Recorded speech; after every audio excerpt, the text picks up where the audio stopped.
Ikaw kaya pinaparinggan ni Kuya Will Revillame? Hindi, sa totoo lang. Kahit ibalibag niyo si Ella Cruz at ihagis niyo sa bubungan ng Star Mall at pakantahin niyo si Tony Gonzaga ng 24 oras, nasa content pa din yan. Kami nga may prangkisa, ayun, laging ang huling 2 linggo. Ha? Diba? Na Dennis, mali ang ginagawa mo. Hindi mo dapat pinapahiya on social media ang iyong mga anak. Rodin, huwag ka naman kasawsaw. Hindi mo naman yan away. Hello mga ka-update! Ito po ang inyong mga lingkod. Ito po si Mama Doy! O si Tita Jess! At ito naman po si Papa Owas and OGT. At ano pa nga ba? Ang lagi niyong inihirit sa amin. Ichika mo na! Dali! Ayan, Lon! Naku, Yes! congratulations naman sa grand winner dito sa katatapos lamang na Idol Philippines. Yes! Sino nga ba ito? Si Mr. Kimo Gumatay! Sana ma-guest ka namin dito. Oo! Para naman maihayag mo ang iyong damdamin, ang iyong pasasalamat sa mga naniwala sa iyong kakayahan. Correct. Siyempre, mahusay din yung Ricey, ha? Ay, oo! In fairness, kahit mababa yung score na nakuha. Kasi ilan ba yung nakuha nitong si Kimo? Si Kimo, 89%. Yes! Combined judges score at public votes. Si Ricey naman, 49.38%. at si Kais, 45.77%. Diba? Pero alam mo, hindi sa contest natatapos ang laban. Oo naman. Sa pagkatapos ng contest, doon nagkakaalaman. Yes! Diba? Oo.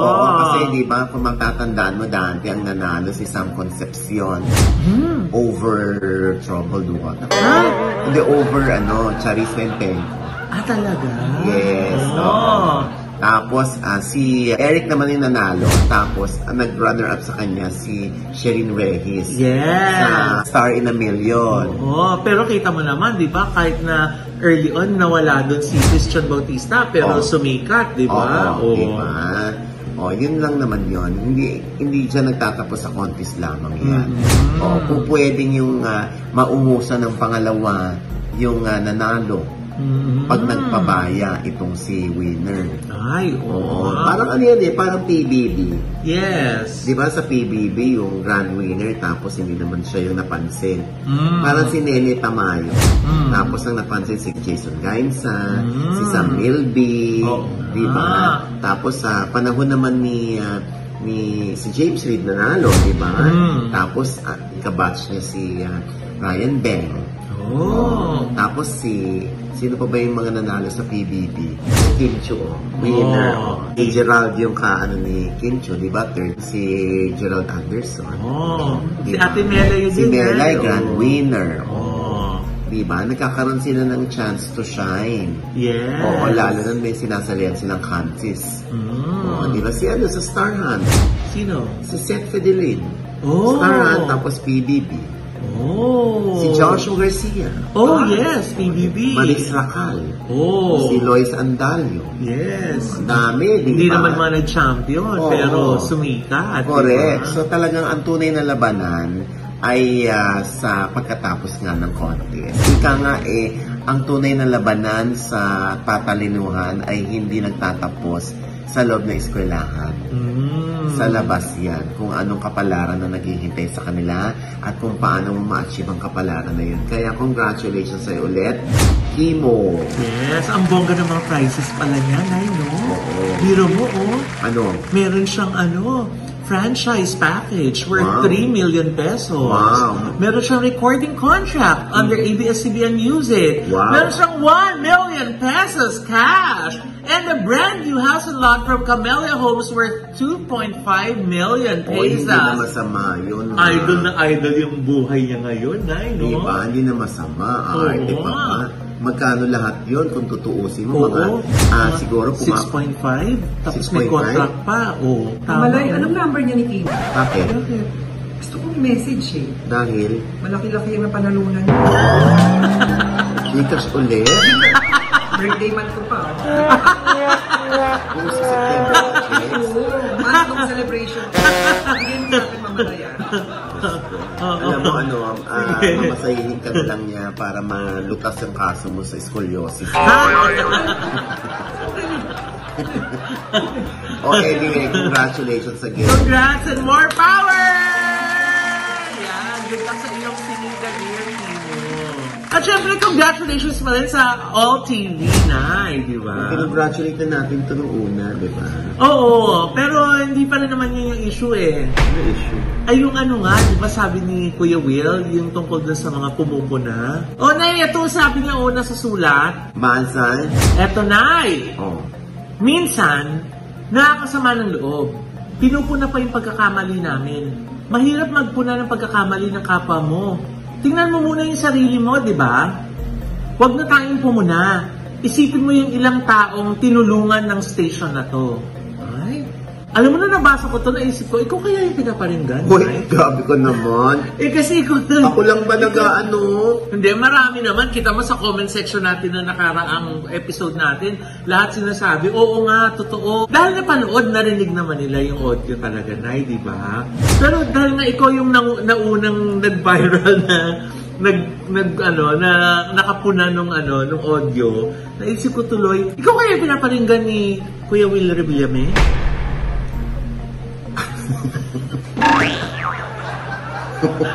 Wow, ay laki-laki ko naman to. Ako yun. Ha? Hindi, sa totoo lang. Okay, himay-himayin ko yung sinabi ni Kuya Will, ha? I love you, Kuya Will, alam mo yan. Yes. Pero syempre, sa mga pagkakataong ganito, dapat naririnig ni Kuya Will kung ano yung sentimiento, o yung pagpupuri, o yung opinion ng mga taong nanonood. Yes. Okay? Given the fact na nag-uumpisa pa lang naman yung all day. Ay, sorry Ra. Ano pala yun, yung tindahan ng ano? All TV. O, yun nga yung sasabi ko. Nag-uumpisa pa lang naman yung all home. Ah? Hindi. All TV. Sorry naman. Hindi, nag-uumpisa pa lang naman yung all TV. Ayan. Oo.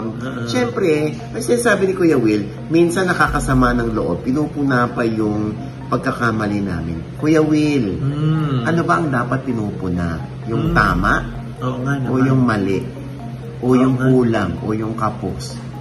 O yung dapat sana ay maganda kung ito yung gagawin. Di ba? Siyempre naman, pagkapuri-puri naman, pupurihin naman, Kuya Will. Oo. Sabi, mahirap magpuna ng pagkakamali ng kapwa mo. Tingnan mo muna yung sarili mo. Mukha ka bang sound system? Hindi. Ko naman. Hindi ba inanok? Naku, naaway naman kami nito eh. Hindi. Inaano ko lang naman. Di ba? Kung maganda yung audio sa palagay mo, hindi ko naman pupurihin yun. Oo nga naman. Diba? Kung maganda naman yung sound system sa palagay mo, hindi ko pupurihin yun.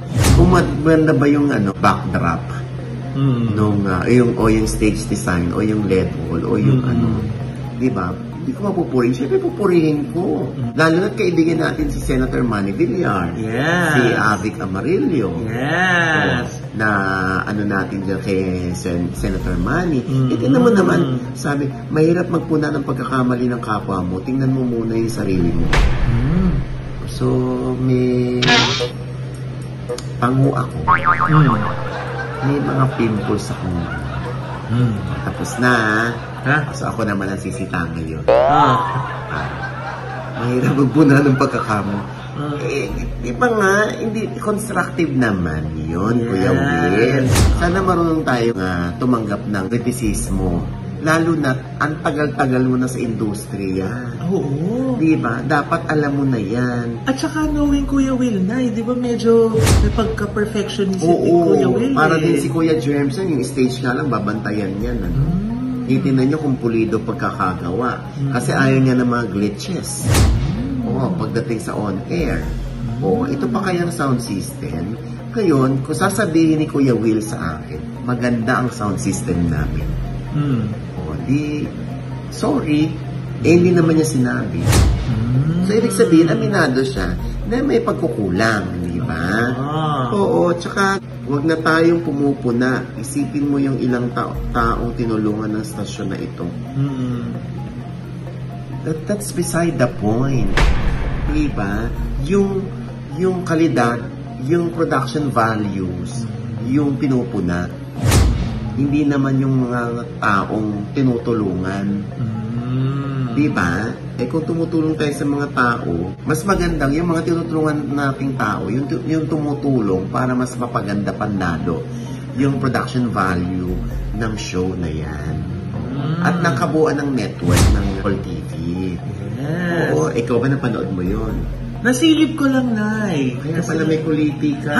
Sabi ko sa'yo ka naninilip. Kasi nga nung binalita natin, di ba, gaya ng ibang mga mga ka-update natin, na-curious sila, kaya nanood sila. Di ba? Napanood tuloy. At tumami yung kanilang followers. Di ba? Oo. Tsaka wag na yung wag natin, pagka ganito yung lagi natin sinasabi na yung may mga tao tayong tinutulungan dito sa istasyon na to, panunumbat yun. Parang may himig panunumbat at pagdating ng araw, may sumbatan ding mga ganap.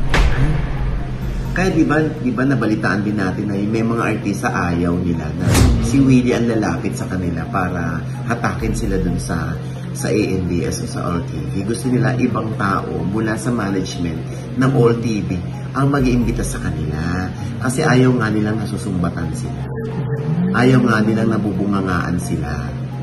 Na ito na naman, sasabihin ni Willie, di ba? Yung chika lang sa akin ng artista na, baka naman pagdating ng gusto ni Kuya Will magpasalamat sa kanya. On air na. Thank you kundi dahil sa'yo. O kaya, on air, sasabihin ni Willie na, ayan, di ba, tinawagan kita? Di ba? Sabi ko sa'yo maghintay ka lang di ba? Somehow, parang parang pamumukha na, ako nagpasok sa'yo dito. Yun yung ayaw ng ibang artista. Kaya gusto nila, iba from All TV management ang kumuha sa kanila. Hindi si Willie. Yun lang narinig ko naman. Oo. Pero naisabi naman, October 1 daw talaga yung launch, scheduled na launch. Hindi daw nung 13. Siguro mas na-correct na nila yung mga mistakes, yung mga glitches kung meron man, yung mga boring moments kung meron man, di ba? Hindi, makikita pa ba natin si Ella Cruz October 1? Gusto mo ba? Hindi, may naasahan akong kasing laki ng pangalan ni Ella Cruz So ayaw mo si Ella Cruz lumabas sa October 1? Hindi, may naasahan lang akong mas kasing laki ng pangalan niya. Mas kasing laki o kasing laki lang? Kasing laki ng pangalan ni Ella Cruz. Kasing laki ng pangalan? Si Rufa? Hindi. Si Mariel? Hindi rin. Tony? Hindi rin, te. Si Julia? Hindi rin. Sino nga? Sino? Si Shara Soto. Diba? Gusto ko lumabas dito. Gusto ko makita ulit sa October 1. Alam mo, sincere na sincere yan. Yung reaction mo. Mamatay. Gusto ko nga siya makita ulit. Talaga? Oo. Gusto ko makita. Nakita ko siya noong 13 So gusto ko siya makita ulit. Sa 1. Sana makita natin siya ulit. Okay. Hindi ko ito kinakahit si Diba? Okay, so yun. Hindi, pagka ganun dapat mas na-appreciate ni Kuya Will. Yung mga pagpuna. Dapat magpasalamat. Sir, thank you kasi marami kami napupulot mula sa inyo, yung mga suggestion ninyo. Kahit po yung iba pinupuna kami, ina-appreciate po namin yan. Dapat ganun. Kasi parang sa tono ni Kuya Will, parang hindi siya marunong tumanggap ng negativity or constructive criticism. Parang mas gusto niya pinupuri siya. Parang gusto niya na ko-compliment or na pupuri yung kanyang effort. Dahil na siyempre, pioneer dyan si Kuya Will, di ba? Anyway, soft launch pa naman yan. Yes. Kami dito, sobra kaming excited. Echos. Ako mismo excited. Kasi kahit hindi ako makapasok dyan, Diyos ko, makita ko lang yung mga kasamahan ko sa industriya na nandyan, yung mga production staff ng ABS-CBN na nawala ng trabaho at mapunta dyan. Happy na ako. Echos. Oo. Dahil kailangan natin ng maraming trabaho. Totoo. Diba? Ang dami ng mga channels ngayon, pati sa mga YouTube. Yes. Diba? Nagki-create na rin ng mga artista ng sarili-sarili nilang channel. Diba? Kaya, Kuya Will, huwag ka na magalit. Yes. At saka siguro na ang pinanggagalingan din ng karamihan nating mga manonood is siguro mataas din kasi expectations nila. Dahil Willie Rebillame yan. Really, tapos Manny Villar. So kumbaga parang iniisip nila, ay ano yan? Yan. Pasabog yan. Kasi nga parang kumbaga may budget yan. Di ba? So kumbaga siguro dun po nang gagaling na they expected more. Tapos nung napanood nila na parang hindi na-meet yung expectation nila. Kaya po siguro na medyo na nitpick nila kung ano yung mga, ay bakit ganyan yung tunog? Ay ba't ganyan yung itsura? Di ba? Pero maisingit ko lang, Tea. Natatawa kasi ako dito sa post na to sa Twitter. Yung kaposo mo. Ang sabi. Ito, kahit ibalibag nyo sa Ella Cruz at ihagis nyo sa bubungan ng Star Mall at pakantahin nyo si Tony Gonzaga ng 24 oras, nasa content pa din yan. Kami nga may prangkisa, ayun, laging ang huling 2 linggo. Di ba? Kaya nakakatawa to. Alam mo, pinapano ko rin yan. Nakakatawa yan. Nakakatawa siya. Nakakatawa.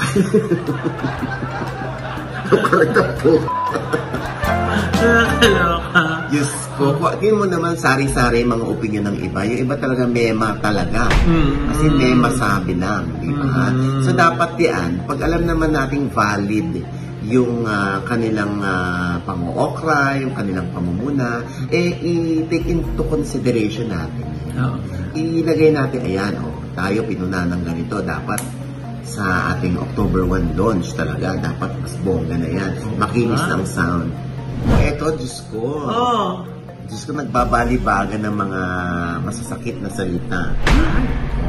Hindi mo masasakit na salita, kundi nagbabalibagan sila ng mga ng mga sagot sa kanilang mga hanas. Itong si Dennis Padilla ay nakakaloka. Sinagot ni Claudine Barreto. Oo. Ano masabi ni Claudine dyan? Eto na yung nasusulat. Masan? Dennis Estin, Kuya, tama na. Tumigil ka na, please. Sumusobra ka na. Maawa ka sa mga bata. Please stop. Mag-usap tayo. Diba nakakaloka? Ganyan talaga ang tinig ni Claudine. Yes! Kita mo naman si Dennis Padilla, sabi ni Karen Davila, mag-usap tayo. Si Claudine Barreto naman, sabi naman si Dennis Padilla, mag-usap tayo. Kaya nakakaloka. Parang tinanggal na naman ni Claudine Barreto yung kanyang post kay Dennis. Ay? Talaga ba? Tinanggal. Wala na. Parang si Dennis, tinanggal din niya, ni-remove niya yung mga post niya. Oo nga, ba't sila ganun? Nagpo-post tapos tinatanggal? Oo, na-screen grab naman ng iba, na-screenshot. Di merong ebidensya, may resipo. Siguro ito yung mga yung mga spur of the moment. No, yung parang galit ka lang ngayon, nag-post ka. Kaya lagi natin tatandaan, think before you click. Yeah. Oo. Pag na-i-post mo na, hayaan mo na doon. Panindigan mo na lang kasi sinabi mo naman yan. Diba? So, ano yung rason ni Dennis Padilla? Bakit niya tinanggal yung kanyang mga post? Siguro na-realize ni Dennis na mali itong ginagawa ko. Kasi, siguro nababasa ni Dennis yung mga comments sa kanya, sa kanya mismong post, ng mga netizen na Dennis, mali ang ginagawa mo. Hindi mo dapat pinapahiya on social media ang iyong mga anak. Yun yung sinasabi nila. Siguro na-realize si Dennis, oo nga, mali Otherwise, may mga kaibigan si Dennis na pinaniniwalaan niya na nagsabi sa kanya na, pare, baka pwede mong alisin yan, ha? Kasi medyo mali. Kawawa na may mga anak mo. Ito nga, inalis, ayan. So, nahusga naman sila Julia. Oo nga, Nay. Diba? Iba-iba talaga yung komento. Grabe, umuusok yung comment section natin. In all fairness, Isa-isahin pa ba natin dito, diba? Oo. Tapos si Claudine, tinanggal. O anong na-realize naman ni Claudine? Parang, siguro yung iba sinasabi, Claudine, huwag ka naman kasawsaw. Hindi mo naman yan away. Pero di ba, karapatan naman niya na mag-comment din dahil pamangkin naman niya. Pamangkin ni Claudine. Siguro kay Claudine lang, parang medyo off naman to si Kuya Dennis. Oo, i-ano ko nga. Kaya lang, di ba, kung ako kay Claudine, hindi ko na yan pinost. Diniretso ko si Dennis. Kuya Dennis, dito kita tinatawagan na tayong dalawa lang magkakaalaman ito. Hindi ko na ipinost. Kasi ayokong gayahin ka na ipapahiya mo yung mga pamangkin ko, yung mga anak ko. Kaya dinidiretso kita, pinipersonal kita. Siguro yun ang na-realize ni Claudine na bakit ko kailangan sa social media rin i-call out si Dennis. So ayun, nagkakaburahan ng mga post. Nagkakaresibuhan. Paano? Pero ako na yan, nagtataka ako, bakit nanggigigil si Kuya Dennis Padilla na magpa-interview kay Karen Davila na silang dalawa yung mag-usap. Pwede naman niya, di bang ilabas yung gusto niya sabihin on his own. Nalalabas nga niya dun sa sa post niya yung mga gusto niya sabihin eh. Ba't kailangan pa niya magpa-interview kay Karen Davila? Kaya gusto ni Dennis maging fair daw si Karen. Yung fairness na hinihingi ni Dennis, yung interviewin din siya ni Karen. Interviewin talaga siya ni Karen. Ang tanong, baka naman biglang na-realize ni Dennis na mali pala, hindi na lang ako magpapa-interview. Ba't pa siya magpapa-interview na kay Miss Karen? Na-interview mo na nga siya ng mahaba dati. 2 parts pa nga yun, di ba? Oo. Pero parang isa lang yung part na natira. Okay. Ipinakiusap ni Dennis yung part 2 na tanggalin namin. Because? I-offload namin, hindi i-upload. Because? Kasi nga, nagagalit sa kanya yung mga anak niya. So, yun yung rason ni Dennis. Pasensya ka na pare ha. Oo. Pakitanggal mo na lang yung part 2 kasi nagagalit sa akin yung anak ko. Yun, tinanggal naman. Pero hindi man nagangulugan, nagkabati sila ng bongga nung tinanggal yung interview. Pero sinunod namin si Dennis bilang, naman yun, bilang nakiusap. Diba? Pati yung bahay ni Julia. Yung bahay mo, ay yung kotse mo, ay halaga lang ng bahay na tinitirhan ko ngayon. Diba? Sabing gano'n, no? Ito nga, inintay nila yung sagot ni Julia. Itong tanong ko sa'yo, Nay. Sa tingin mo ba, sasagot pa si Julia Barreto? Sumagot si Julia. Ha? Anong sabi? Sinagot ni Julia Barreto si Dennis Padilla. Anong sabi? Diyos ko. Happy Sunday! Sabi niya dun sa Saan? Sa kanyang post sa Instagram. Happy Sunday! Parang walang nangyari, di ba? Unbothered. Unbothered si Julia. Ayan. So ito, ay wala na. Binura na din. Ha? Wala na din? Wala, wala na.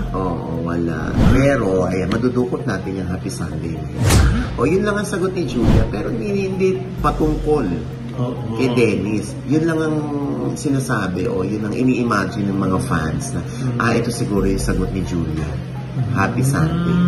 Ay, Nay, nakakaloka. Si Miss Marjorie Barreto may post na din, diba? At ang sabi niya, nasusulat. Dearest Jewel, I love you with the kind of love that you can trust. Love that you can depend on. And the kind of love that will protect you and never betray you. Maybe you need to hear this today. I am so proud of you, Julie. I am so blessed to be able to call you my child. Here we go again, back in our family bubble, shutting off the noise outside. Only choosing to be grateful for the good things that is in front of us.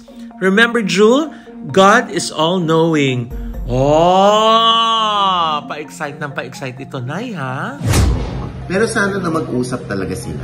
Diba? Normal lang naman yung misunderstanding, miscommunication sa isang pamilya, diba? Katulad di ba Loy, merong kapatid nangihingi ng pera dun sa kapatid. Sabi niya, uy, bigyan mo naman ako, pambili lang ng ulam. Sabi niya. Tapos sabi nung wala ako ngayon. Nag-birthday ka, panahingi mo ng Gcash, tapos para pambili lang ng ulam, di ka makapag-share mo lang sa akin. Damot mo naman. Birthday mo naman, the whole September, nangihingi ka ng Gcash. Tapos ayaw niya, wala, nagastos ko na, mga pambayad ng kuryente, mga ganon, yung pang, pampapa-Barbie arms ko, yung ganon. Hindi binigyan? Hindi. Halata naman sa lipstick eh. Di ba? Ano mo nabasa yan? Kaya dinilit ko na. Ano nabasa? Deleted yun ah. At hindi lang deleted, binlock niya yung number nung ate niya. Ha? Talaga? Diba? Ano ha? Oh, ang tawag doon, ugali. Joke lang. Ay, nako. Oo. Masawa si Jegs, nag-text sa inyo na, ang ganda ng mukha mo ngayon. Ibang presyo. Ibang precious mo. Payat ka, kabahan na po kayo. Magkano kayang hihingi mo?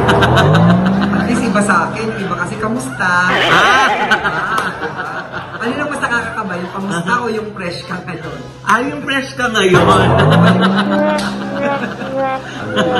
And with that, mga kaibigan, ito po ang inyong mga lingkod. Ito po si Mama Loy. Kung hindi pa ho namin kayo subscriber na kung po, ma-appreciate po namin ng bonggang-bongga kung magsasubscribe po kayo by hitting the subscribe button below. At kung naibigay po ang ating episode ngayon o meron kayong komento sa lahat ng ating pinagchikahan, ha? Mag-comment lang po kayo below.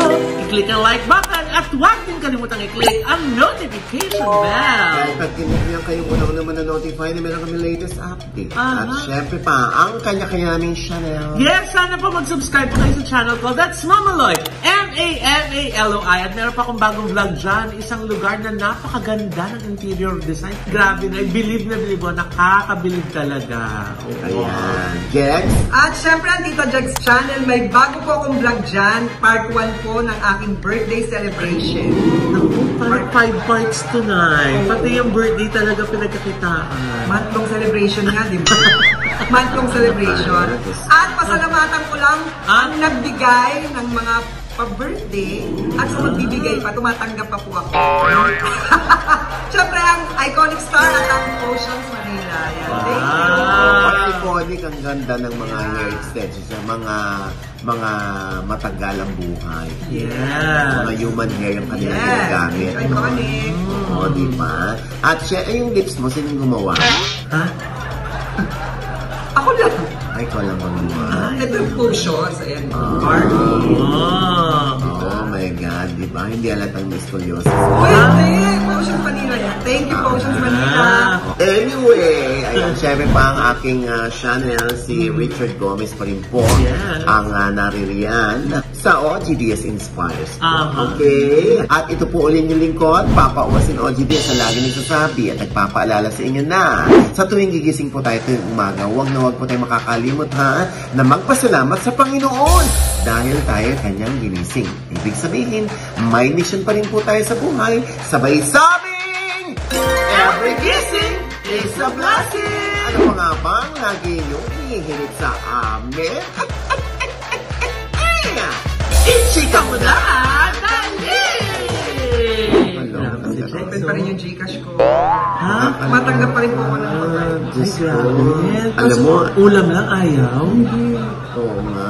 Paano mo nabasa yun? Dinilit ko nga. At paano nabasa? Nabasa ko pero hindi mo pinatotohanan na pagbigyan yung sister mo. Hindi, binigyan ko. Binigyan Ang mo. ulam? Oo, galing nga dito. Oo. Ibinigay niya yung ulam pero Yung galing sa bahay na Diyos ko talagang ayaw mo talagang pabawasan yung Gcash mo. Alam mo, ganito na lang, no?